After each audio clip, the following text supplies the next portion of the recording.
On August 31st, 2025, once again exposed the disdain and deep-seated hatreds he harbors against the good people of Southern Kaduna.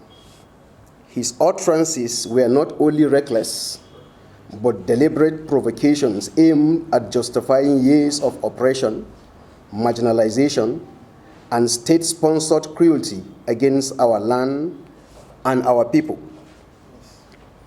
Let it be stated without ambiguity, Southern Kaduna reject El-Rufai poisonous narratives.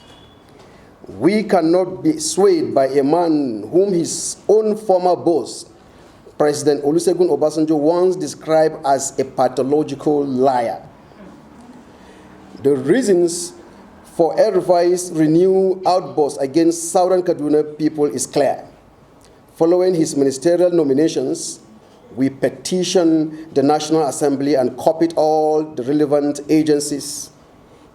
In that petition, we detailed why he was unfit to hold public office, presenting evidence of his under-democratic governance, human rights violations, disregard for court orders, and suppression of the press during his tenure as the governor of Kaduna State. Implication, like I said earlier on, is divisive, because no matter whether you like, whether El-Rufai say you can define El-Rufai in what sphere, the truth is that it's appealing to certain section of people.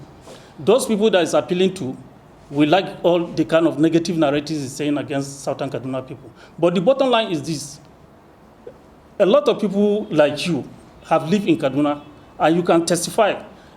Is the ordinary Southern Kaduna man violent? Or does it mean if you are protecting what you have, your inheritance, that now translates into you being a violent person?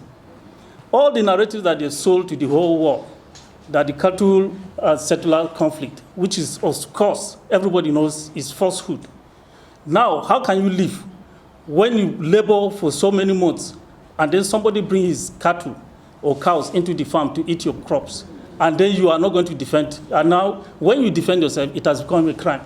When did self-defense becomes a crime in this country, for a crowd out loud?